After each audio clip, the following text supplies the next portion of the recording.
So as Natalie mentioned, my name is Megan, and I have called this presentation Updates on Women in Hemophilia, Exploring Factor VIII and Factor IX Deficiencies, Abnormal Bleeding Symptoms, and what it means to be a hemophilia carrier in 2021.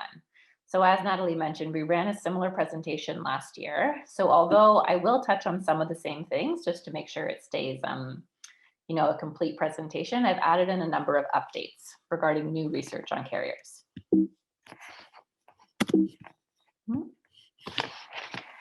So Natalie has already introduced me, but just to disclose my two different roles. So the first one is as a nurse coordinator with the Inherited Bleeding Disorders program here in Kingston. And then the second is actually as a research nurse for Dr. Paula James, who is on the call right now. Dr. James is one of our adult hematologists here in Kingston, and she runs a really large research program. And we have a number of projects that are devoted to hemophilia carriers. Other team members are Lisa Thibault, who is the other nurse coordinator and is also on this call. Julie Grable is our research coordinator, and then Michaela Spence is on this call as well, and she's one of our graduate students. So I'm happy to be giving this presentation on behalf of the larger team. So to get us started, I am going to quickly go over what I have called fast facts about hemophilia. And I suspect that most of you already know this information, so I'm going to go pretty quick. So hemophilia is a bleeding disorder where people bleed longer than normal because their blood does not contain enough clotting factor. There are two subtypes, hemophilia A and B, depending on which clotting factor is missing. Hemophilia A is a deficiency in factor VIII, and it is the more common subtype, occurring in about 1 in 4,000 male births, whereas hemophilia B is the less common subtype, and it's a deficiency in factor IX, and occurs in about 1 in 20,000 male births. So these prevalence numbers are actually fairly new information by a Canadian team in Hamilton who published it in 2019. And it's interesting because they found a much higher prevalence number than was previously thought. Hemophilia severity is classified based on the amount of clotting factor found in the person's blood. So a person with mild hemophilia will have between 5 and 40% of the normal amount of clotting factor. A person with moderate hemophilia will have between 1 and 5, and a person with severe hemophilia will have less than 1%. Our next fast facts is about the inheritance pattern. So hemophilia is a congenital disorder, meaning that it is most commonly passed down through family members. Although as you see in that second bullet point there, it does arise spontaneously in about 30% of cases. So when it is genetically transmitted, it has an X-linked recessive inheritance pattern. So the graphic here shows that means that a man with hemophilia will pass the affected X chromosome to all of his daughters, but none of his sons. Whereas a mother who has an affected X chromosome has a 50-50 chance that either any of her sons or daughters will be affected.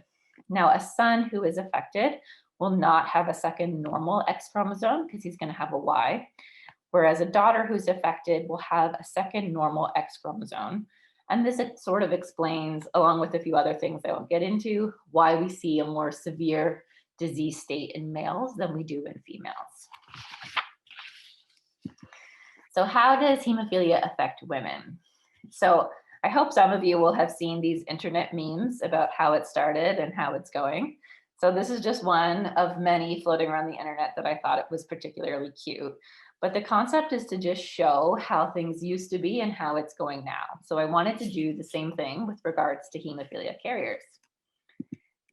So how it started is that historically females affected by hemophilia were seen as silent carriers. They were not recognized as having abnormal bleeding symptoms, and it was also not widely recognized that they could even have abnormal factor levels. Care focused almost exclusively on males, and it was believed that a woman's carrier status was really only important during pregnancy, with the possibility of having an affected male child. But how it's going, thanks to a lot of great research and advocacy, is that it is now widely recognized that females who are carriers of hemophilia can and do have abnormal bleeding, even sometimes if they have abnormal normal factor levels. And it is also now recognized that women and girls can have abnormal factor levels, and as such, they can have hemophilia.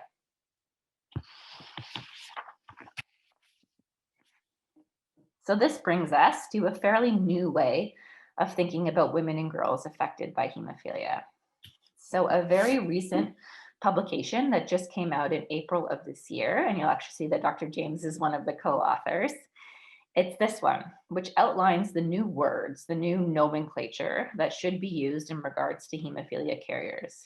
So, what I like about it is it aims to just better capture the wide variety of situations that carriers can experience and to more appropriately label their individual situation.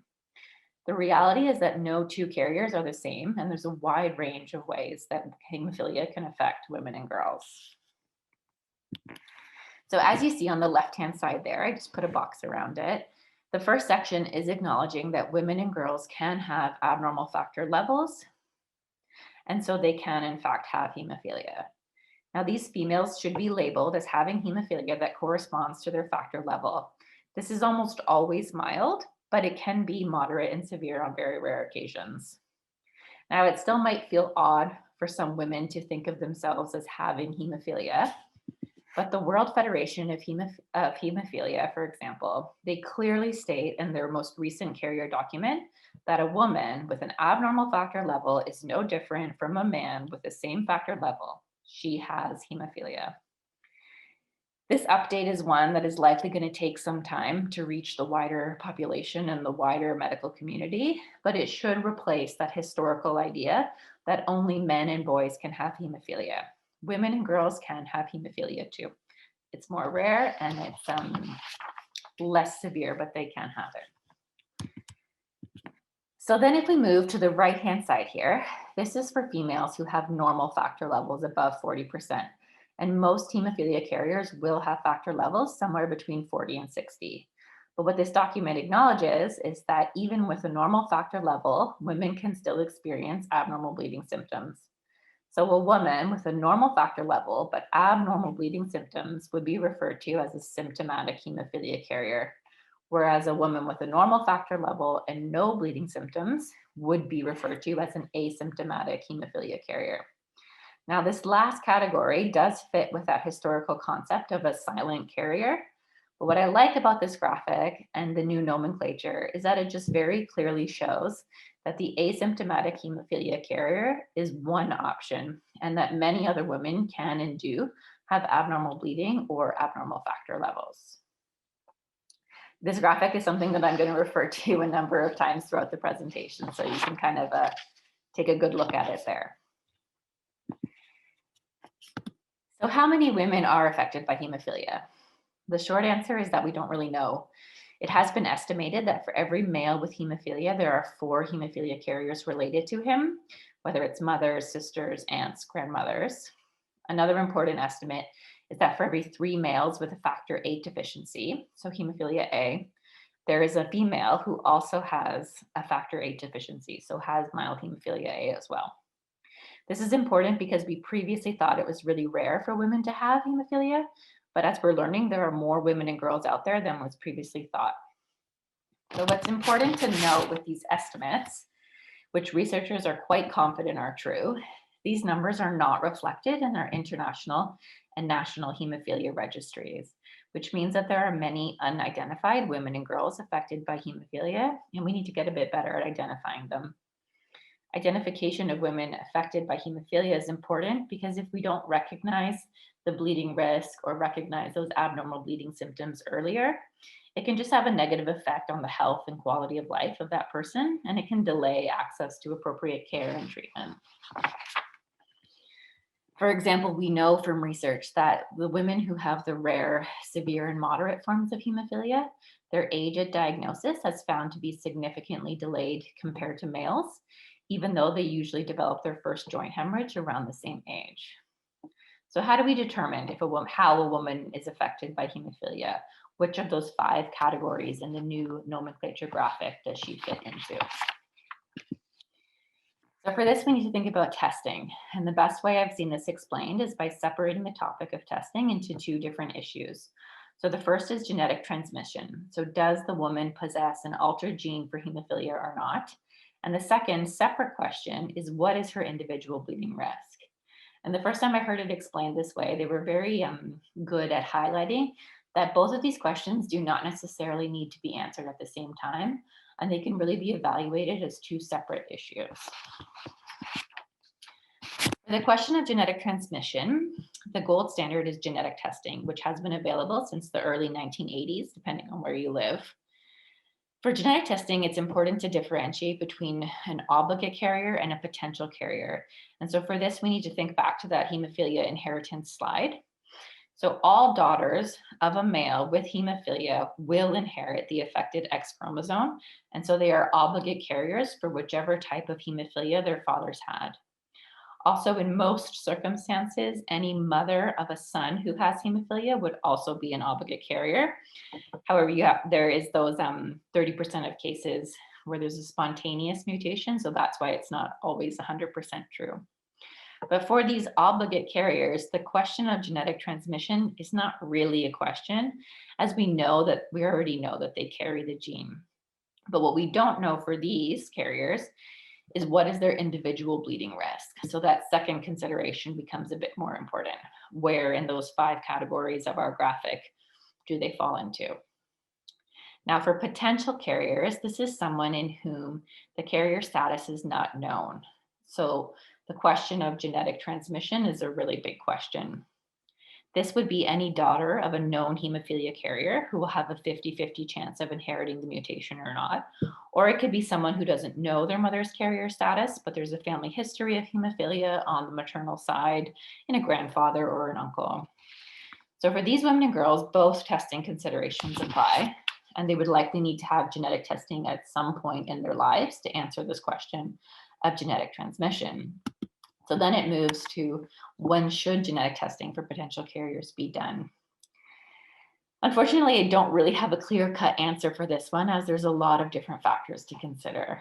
Historically, back when women were believed to be silent carriers with no abnormal bleeding symptoms, it was considered unethical to do genetic testing on minors, so less than 16 or 18 years old, to determine their hemophilia carrier status, as being a carrier was not thought to affect their health at all. So finding out your carrier status was something that women could choose to do as adults when they were able to make that decision themselves, often when considering pregnancy or pregnant. However, with all this new research showing that carriers can have abnormal bleeding symptoms, even with normal factor levels, this practice of delaying genetic testing is starting to be reassessed by both families and healthcare providers. Genetic testing of minors is not something that should ever be taken lightly, but most major health governing bodies, such as the Canadian Pediatric Society, they do agree to the genetic testing of minors when it's to their medical benefit, to allow for adequate medical monitoring, prophylaxis, or treatment in a child who is at risk for a condition that will occur in childhood. So for example, if there was a potential carrier who was experiencing abnormal bleeding symptoms, but is a minor, genetic testing might be the correct decision in this situation. But it's just important to keep in mind there's other factors to consider. What are the different cultural considerations where this person lives? Would this person, knowing definitively their carrier status, will that affect their future opportunities or not? Are there financial implications? Now, how beliefs around carrier testing have evolved in the past few decades is actually something we're currently doing a research project on to explore the issue a little bit more. And I'll quickly mention that at the end in case anyone is interested in participating. But those are sort of the two big things about testing considerations for genetic transmission. So the next question, there we go. The next question to determine is, what is the individual bleeding risk for any carrier of hemophilia or potential carrier of hemophilia? So factor assays are how we measure the amount of clotting factor in a person's blood. A normal factor level is considered to be between about 0.5 to 1.5 units per milliliter. And this is often expressed as a percentage, which is why you hear that less than 1% for severe hemophilia. So as I mentioned earlier, the majority of carriers will have a factor level between 40 and 60%. However, factor levels are known for varying widely among carriers and can even vary throughout a person's life. Factor 8 in particular is notorious for going up and down in different circumstances, such as pregnancy, or it can even be affected by some medications. But factor level testing is extremely important to identify those carriers who have abnormal factor levels and are, in fact, women and girls with hemophilia. A study that was done in France recently compared over 400 females with mild hemophilia to the same number of males with mild hemophilia. And they looked specifically at the average age of diagnosis. So, what they found was that women and girls with mild hemophilia were diagnosed about 6 years later than men and boys with hemophilia. And and what is very important is that the average age of diagnosis for women and girls with hemophilia was almost 17 years old, which is a pretty late to be finding out that you have an abnormal factor level. And it's well after when you would be getting your first period, for example. But factor level is not the only step in determining bleeding risk. As we know from our 5 categories on our graphic, that there are symptomatic hemophilia carriers who have a normal factor level, but who experience abnormal bleeding. So for these women and girls, one of the ways we can try to determine their individual bleeding risk is to take a bleeding history, which can be done using a bleeding assessment tool. Bleeding assessment tools are essentially surveys which ask a series of questions about a person's bleeding history, including details on the frequency of symptoms, whether medical treatment or medical intervention was required, and to what extent. Bleeding assessment tools have a scoring key, and so each answer will be assigned a score, and then the total number of points becomes that person's bleeding score. So this bleeding score will either be below a certain cutoff and will be considered normal, or it will be above a certain cutoff and be considered abnormal, which means that this person has a bleeding tendency or a bleeding phenotype. So a hemophilia carrier with a normal factor level, but who has an abnormal bleeding score, would likely fall into that category of a symptomatic hemophilia carrier. Bleeding assessment tools are often used by healthcare providers at patient appointments while they do the bleeding history. But Dr. James and her team actually modified one of the tools so that it can be self-administered and taken online by individuals on their own. So if you or anyone you know is interested in finding out their bleeding score, the self-back can be taken at www.letstalkperiod.ca. And this is a website that's actually run by our team here in Kingston, and it has links to lots of different resources about menstrual health and bleeding disorders, but it also gives access to the self-bat. So we've established that some hemophilia carriers can and do experience abnormal bleeding symptoms. But what does that look like? What are the most commonly observed abnormal bleeding symptoms?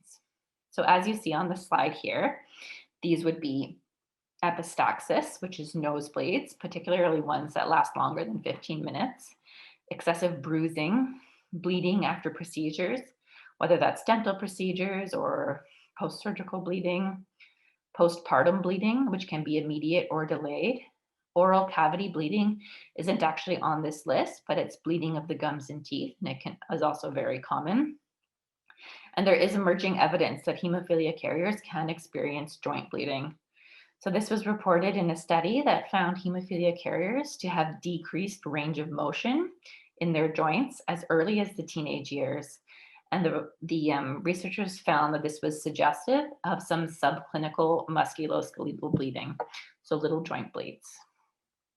But the most common reported abnormal bleeding symptom is heavy menstrual bleeding, which is why we have a few more details on that here.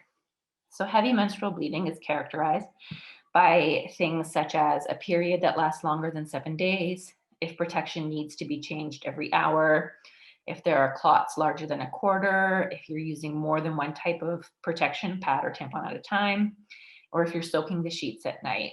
Now, you don't necessarily need all of those things to be true, and I hope they're not all true for anyone on the call. But if any of those are present, it's a pretty good indication that you should speak to your family doctor or your gynecologist about it.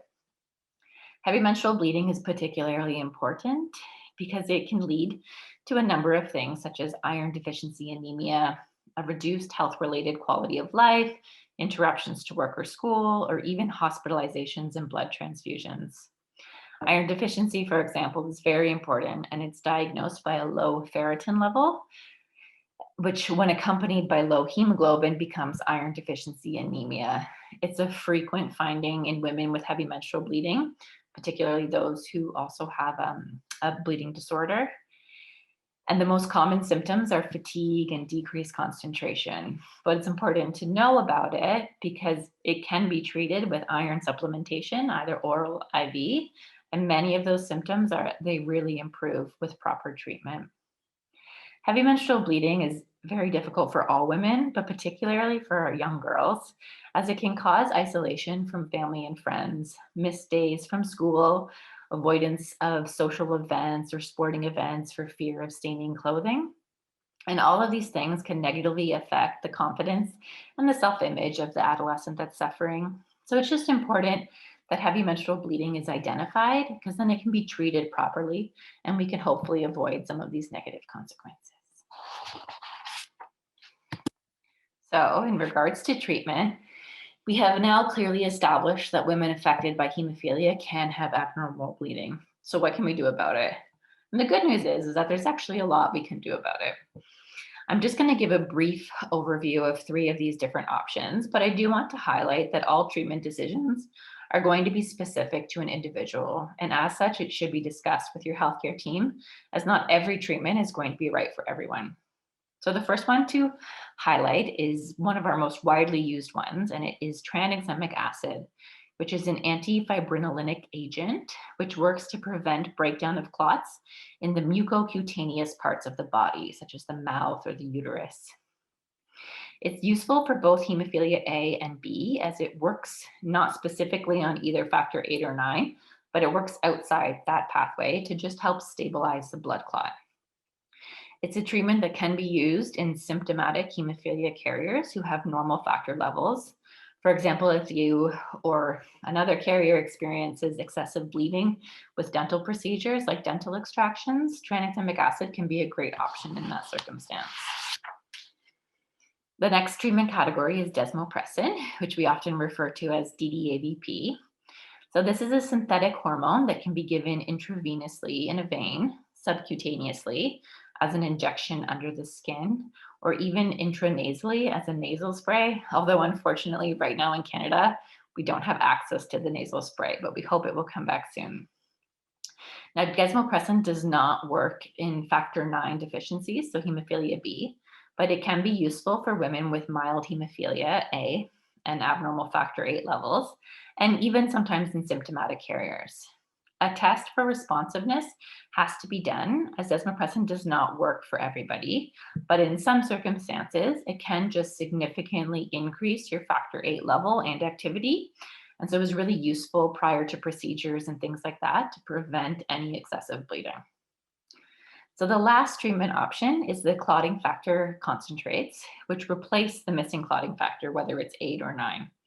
So this is used as a treatment in severe forms of hemophilia, and it's not normally used in carriers. However, as we discussed, women and girls with hemophilia should have access to the same treatments that men have access to.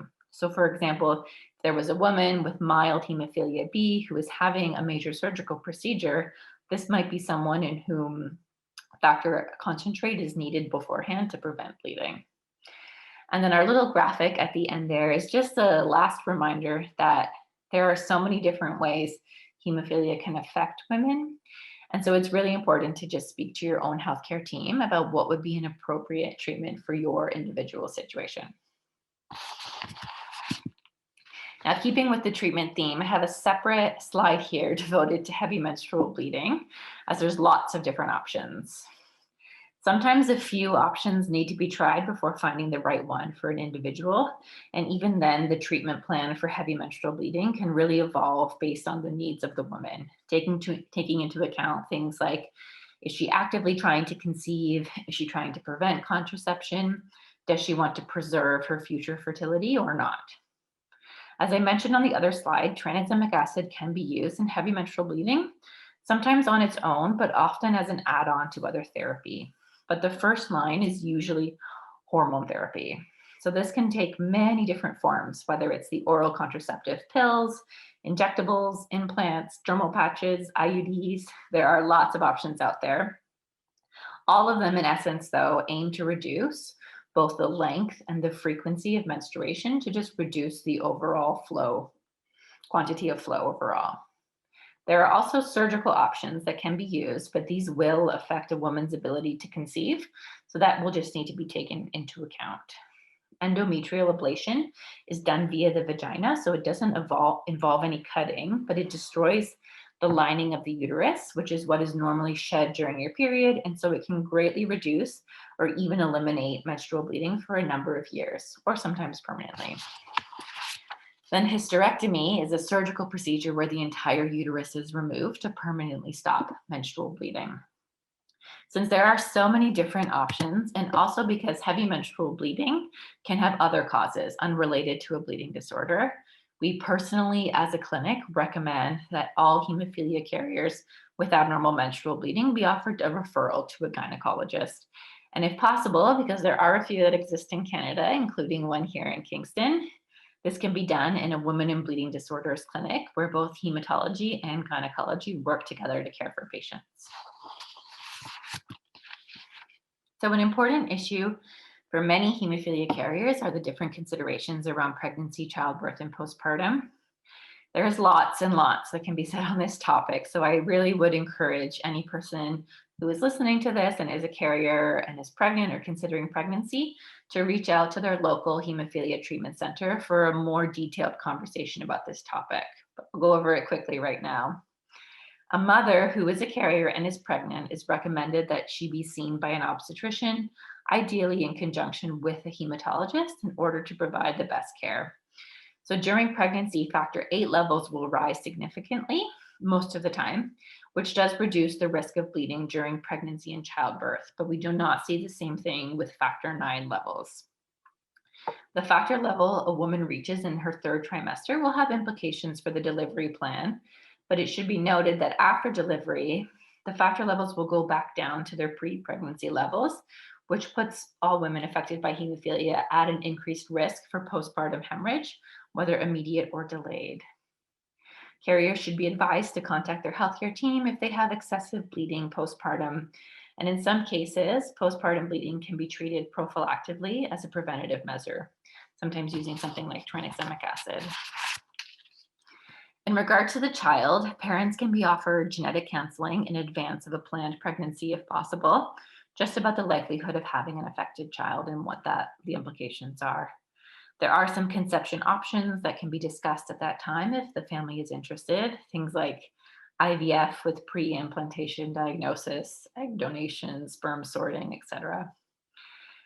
Prenatal diagnosis of a potentially affected male child is the standard of care in many places, but ultimately it's always the choice of the parents whether to do so or not. There can be a concern about head bleeding during the birth of a severely affected male baby in the event of a traumatic delivery. But again, I just want to refer anyone who is considering pregnancy or is pregnant to have a more detailed conversation with their healthcare team about these topics.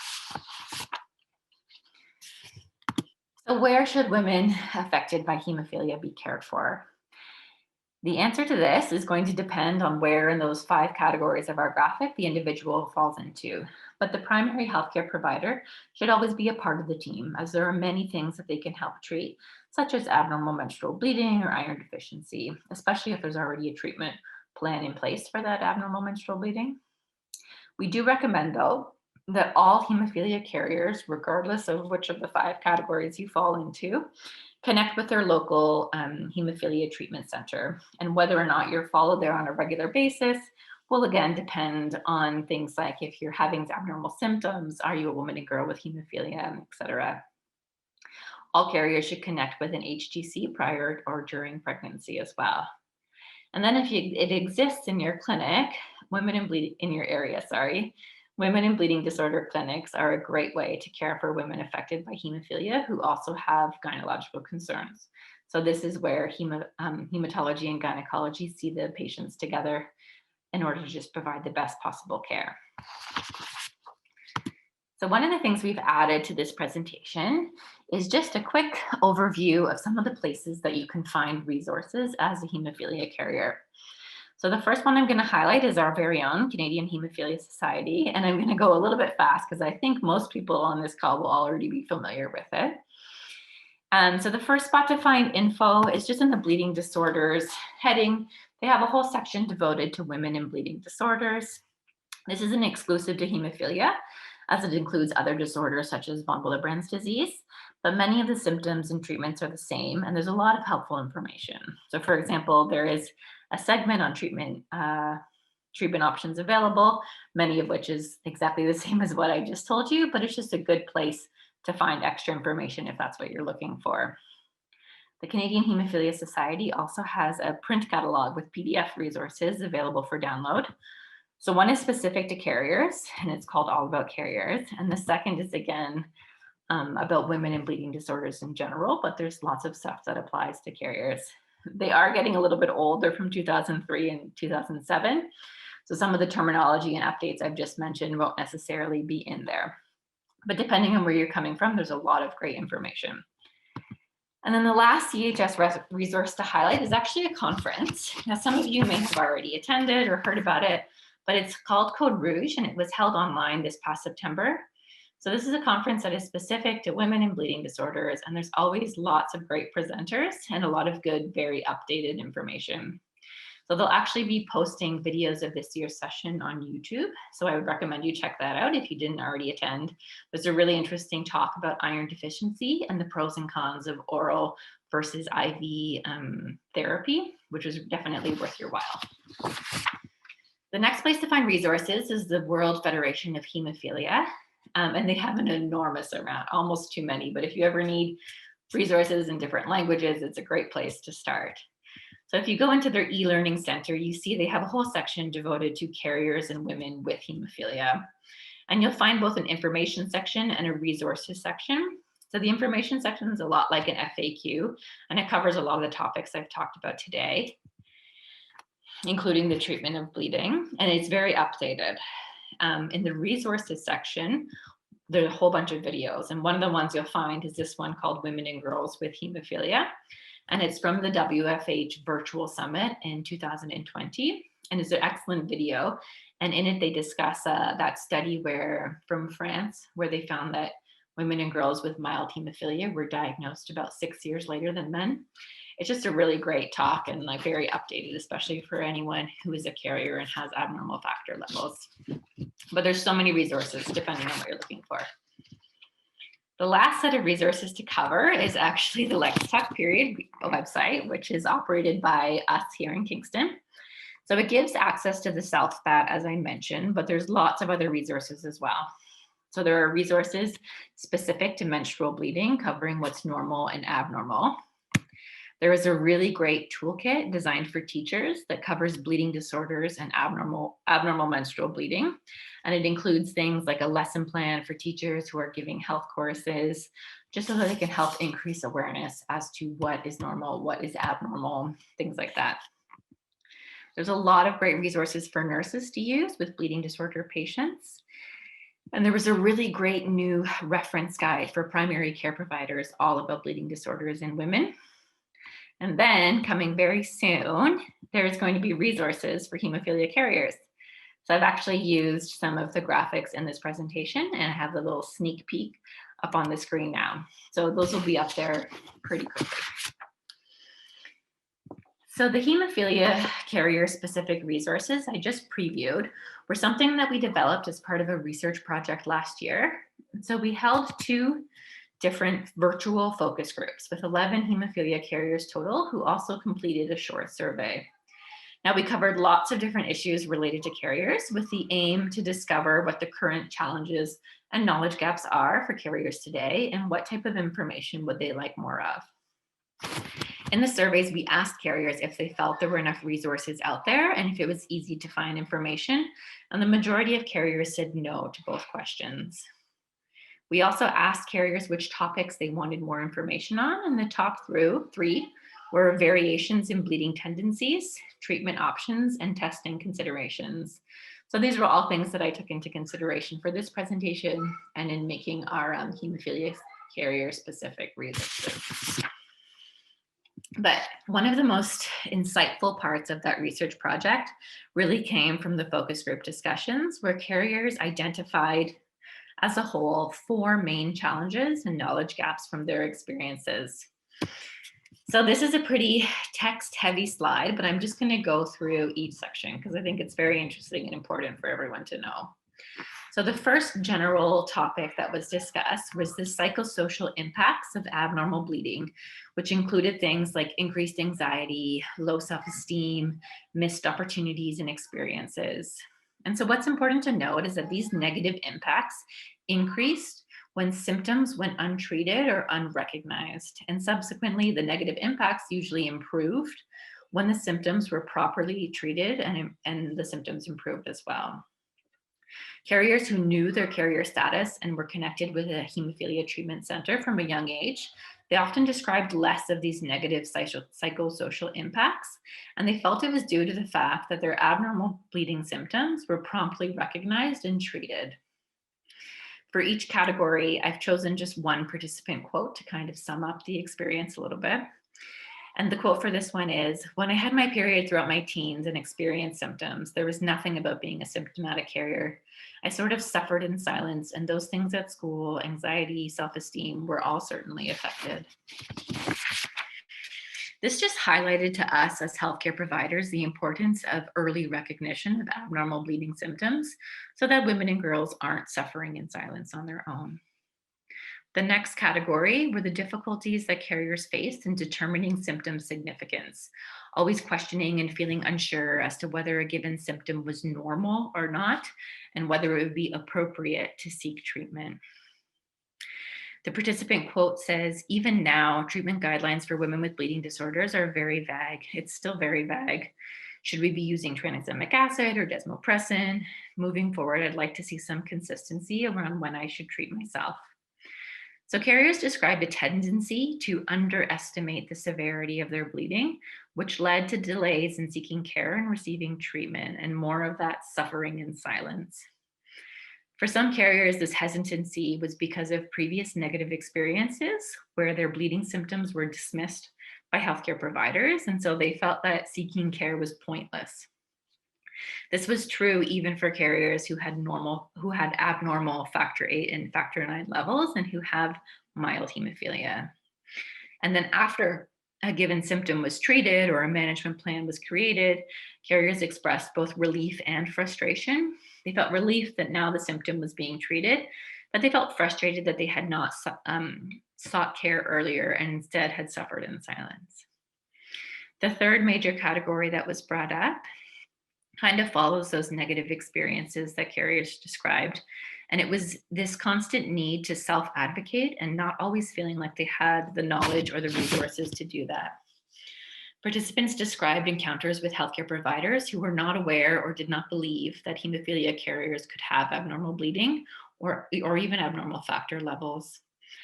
Having to advocate for themselves and prove the legitimacy of their experiences was really frustrating for several of the participants, particularly the women and girls with hemophilia who have abnormal factor levels. It was described as constantly trying to convince healthcare providers that they're credible and not lying or attention seeking. Our participant quote for this category is, "My GP is old fashioned and didn't believe that I could be symptomatic. It took the hemophilia treatment center intervening with my GP to tell her no, X person can have bleeding as well. It really makes it easier on me because it's hard to advocate for yourself when you're going up against a doctor because they have the credentials. So I was blessed to have the support from the hemophilia treatment center." And the last category encompassed the various testing concerns that were raised by participants. They described what they felt were inconsistent recommendations around hemophilia carrier testing, both factor level and genetic. Some of them encountered testing refusal from their healthcare providers and situations where delayed testing or diagnosis led to untreated or missed symptoms.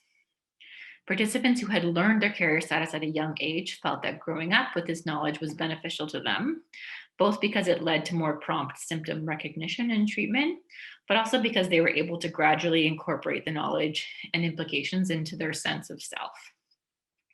A few of our participants voiced strong concerns around access to testing for female children. Our participant quote for this category is, "It is one area of care that I suppose is forgotten, the in between birth and testing. I was very supported in my pregnancy and was told that we would test my daughter closer to the age of consent or if she needed to be for a procedure. But after that, there wasn't much of a plan for emergency situations like we encountered, as this patient had encountered an emergency situation or not knowing the carrier status or the factor level of her daughter was a detriment. So, as a healthcare provider, it was so helpful to hear about these different experiences. And I want to thank all of our participants who were part of the study. As we hear from carriers firsthand about what they see as the current challenges and knowledge gaps, it really enables us to then hopefully do something about it to try and make these things a little bit easier. We will soon be publishing a full report with all this information and more, just so that more people can learn about it and that more can be done. So that's the end of our presentation for today. I'll just mention really quickly that the concerns around testing that were brought up in those focus groups is actually something that we've turned into a follow-up research project. And we're currently recruiting parents of hemophilia carriers or potential hemophilia carriers to just hear their thoughts on what they think about carrier testing, both factor level and genetic. So if that is something that might interest you or you know someone else who fits the bill, feel free to contact me at my email there. So that's all for today. A big thank you to Hemophilia Ontario and Natalie for organizing this. And thank you everyone for attending. I believe it's opening up for questions, but I will let Natalie take over for that.